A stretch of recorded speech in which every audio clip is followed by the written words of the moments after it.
It's kind of a fun story, which I quite like telling. So, first of all, I lived in this one neighborhood in Los Angeles for, oh gosh, probably about 4 or 5 years, and never had gone to New York Bagel. It's like this great breakfast spot. But for whatever reason, it was walking distance from my apartment. I had never gone, but one day I had some friends of mine who were going. I was like, you know what, I'll meet up with you before a dance class. So there I was sitting with these two guys who were just friends, and I heard this ferocious dog bark. And I turn around and look at the dog, and then I look up and follow my eye up the leash to the very, very tall, 6'5", handsome man. I think, oh, he's very cute. So I'm kind of just checking him out as he's being led to his table, and it turns out he's at the table next to ours, but right between our tables was like some sort of like ivy vine thing. So I'm trying to like peek through the holes. I'm making sure that he's not catching me checking him out. And and then all of a sudden my dance class was going to start, so I got up and I left. Well, that same afternoon, I was at my cousin's birthday barbecue, and who walks in but the tall, handsome man with the barking dog? And I said to my friend, oh my God, that was the guy I was checking out this morning. You got to introduce me. She's like, yeah, I totally know Michael. Okay, come on over. So I try to play coy, and I'm like, hey, were you at the Bagel this morning? And he goes, that was you. Which meant he was checking me out. So we talked for 2 hours straight. He got my number. He called me the next day. No games, no messing around with that, and has called me every day since, and it's been 19 years.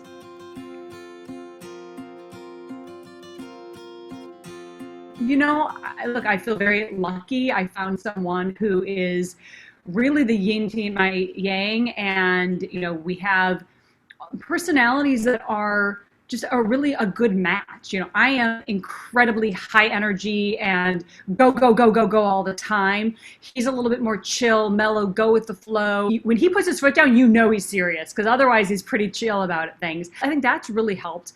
Laughter, when we would get into arguments or things, he would just kind of look at me and give me like this little almost mischievous smile that would just crack us up, and we knew, like, all right, this is like something we just really need to move past. And usually those little tiffs would make us stronger.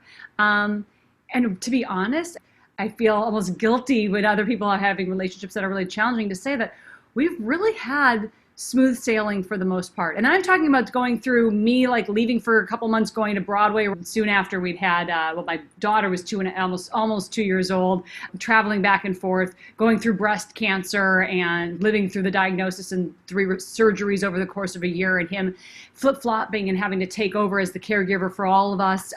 So, we've definitely been through a good amount, but we really don't tend to argue much. I mean, there have been some, but I can count them on my 2 hands. So I think that's pretty good. Okay, now if you ask my husband the same question, what he would say is, well, because Samantha's Switzerland and she doesn't like confrontation. And he's absolutely right. I like to make people happy. I'm a people pleaser. I like to smooth things over. Don't ruffle feathers. Don't make waves. I think as I've gotten older, and especially after cancer, when I realized like life's too short to deal with the BS, I definitely have gotten a little bit more staunch about putting my foot down or building more of a strong, I guess people call a backbone. I always feel like it's a lot easier to deal with people and with life with a smile. It takes a lot more effort to be angry and depressed and mean, and if something's really serious, then, then I'll put my foot down. But he's sort of similar too. He just really takes a stand when it's really important to him. It's pretty crazy that I now have a teenager. COVID adds a whole other layer to all of this parenting thing. And technology adds another layer on top of that. I think every generation, when you ask the parents, there's something, right? I mean, whether it was Elvis dancing back in the day that was like, I can't see that, to, and the crazy music, to technology today making things challenging to some degree, but also really fantastic, especially amidst COVID, so that the kids can stay in touch with their friends. It's hard. I mean, look, I think parenting is 100% the hardest job there is. And There are days where, like I said, I'm a happy-go-lucky person. I like to make sure that there are no waves. But when it comes to being a parent, it's a whole different picture. You know, my little one, who is now 9.5, she's very much me, but me with a lot of sass. A lot of sass. So that's a challenge sometimes, you know. So I lost my dad to colon cancer when he was just 50, which is crazy when I think about the fact that my husband is 50 right now. You know, when you're the kid and it's the parent, you don't realize how young that is. Usually you would get your colon checked 10 years prior to the diagnosis of your parent. So for me, that would have been 38. And I actually started earlier. I think I started at least 35 getting colonoscopies. My mom was very insistent about us making sure that our gut health and our colon health was there, and there were no precancerous lesions or polyps or anything like that. Being my own best health advocate is something that I didn't realize I was doing with the colonoscopies early on, and I was doing them every 3 years, or still am. But when I was diagnosed, or I should say blindsided by breast cancer at age 40, back in 2014, I never realized how important it was to be your own best health advocate. It's really, I made that my mission, to help people become empowered to take control of their own health. Because I think a lot of times we just sort of either we lean into the medical professionals to give us the answers and the diagnoses when it happens. Or we throw things up to, well, it's genetics, it's hereditary. We had heart disease and everyone died of heart attacks in my family, or we had diabetes in our family, I'm going to get diabetes, and oh, well, it's what's going to happen. No, it's not. And that's my message, that you know, in writing Your Healthiest Healthy, which is really a roadmap or a guide to living your healthiest life, to reduce the toxins in, on, and around your body. So when I was diagnosed and I had no hereditary link to my cancer, despite my dad's colon cancer, because sometimes there's a breast colon connection, despite his mom having breast cancer in her 60s, but living to 95, thank goodness. So I hopped on getting a mammogram right before I turned 40, because I thought this is what people do. But only 5 to 10% of breast cancers are genetic. But I figured I had cancer in my family, get the mammogram. So I did, and it came back clear, which is what I expected, because I was, you know, this fit, healthy girl. I was doing all these, like, you know, fitness and health magazine covers, and I was eating my chicken breasts and that were skinless and boneless, and my cheeseless pizza and my egg whites, and, you know, like, people would make fun of me being the healthy one among my friends and family. And then here I was, blindsided by a diagnosis. So 11 days later, though, after the clear mammogram, I found a lump. I was changing after a workout. You know, you get like that tight sports bra, you just kind of got to move things around. I call it the soft tissue, soft shoe. It's like 5, 6, 7, 8, roll to the right, roll to the, anyway. So that's pretty much what I did for breast self-exams, was like roll them around. And I felt this lump that definitely wasn't there before. So I called my longtime OBGYN. She saw me a few days later. She did a quick touch feel exam, said it's nothing, sent me on my way. A month later, the lump was still there, and I thought, you know, I should probably get a second opinion. If it's really nothing, let's just make sure. So I went to see my internist. Again, not thinking it was cancer, so why would I see an oncologist? Went to my internist. He did the same thing. Quick, you know, clinical exam, said, I'm not worried about it, but if you are, you know, we'll keep an eye on it. Well, I kept an eye on it. And 4 months after I found it the first time, it was still there.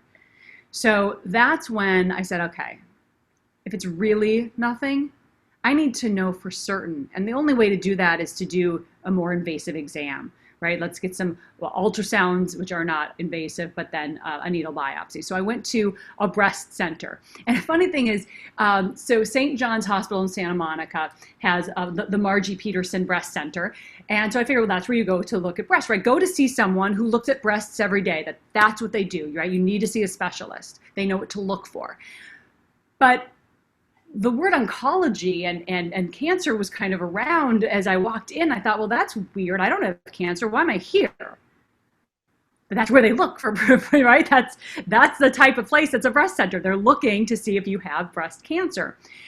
Anyhow, the long story longer, the breast surgeon, the surgical oncologist, said, you're not crazy. There's definitely something there. We did the ultrasounds. I see something. I don't really think it's cancer. We'll do the needle biopsy. Still don't think it's cancer.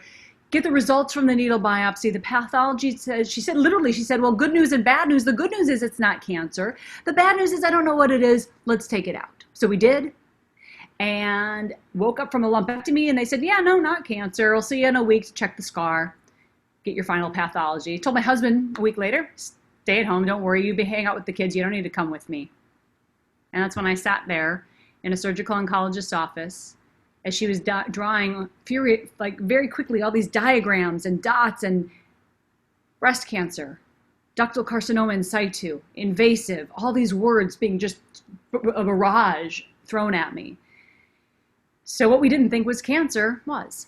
And thank goodness I listened to my gut and that inner voice that was nagging. Thank goodness I have a mom who is just vigilant, and sometimes people, they call Dr. Mom. There's a reason they call him Dr. Mom, right? She was on top of me too, and she kept saying, if you think it's just go check. And I kept thinking, no matter how many times your mom tells you, it still has to come from right deep inside you. And that's when I finally listened to my own gut, and then we found that was what was happening.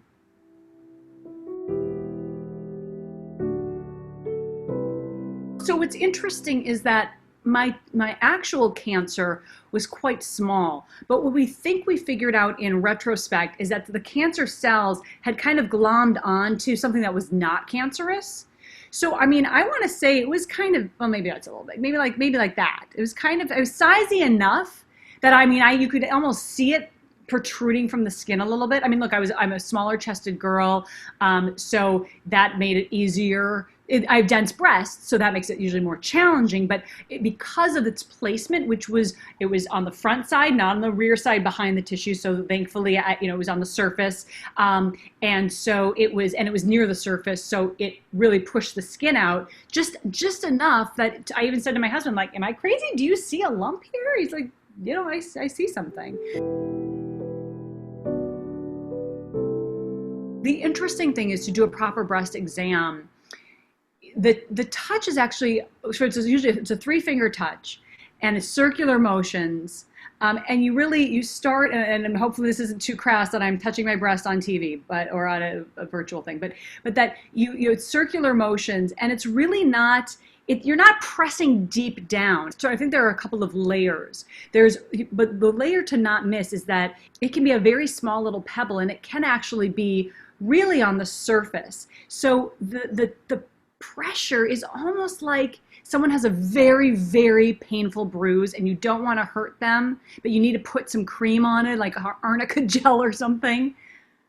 So just a very gentle, and then you go a little bit deeper all the way around again, and then you go a little bit deeper from that all the way around, so that you can push through all the layers. Now that I have the implants from the reconstructive surgery, and I have no tissue left, I still have to do it, because if, God forbid, the cancer came back, it would just be right under this, the skin layer. So I have to just touch very gently, because it would only be at that layer. And also not to forget the armpit, because if there is lymph node involvement, you can't always feel it. But kind of digging into and around and feeling in the armpit is also, and knowing what's your normal is really important, right? For instance, getting really personal here, but my lymph nodes in my groin, which is another area that you have your lymph nodes. You have lymph nodes here, you have them under your armpits, you have them in your groin. So in my groin, I can actually see, my lymph nodes are like kind of large, that I can actually see them when I'm standing naked in front of the mirror, and I can really feel them. They're very palpable.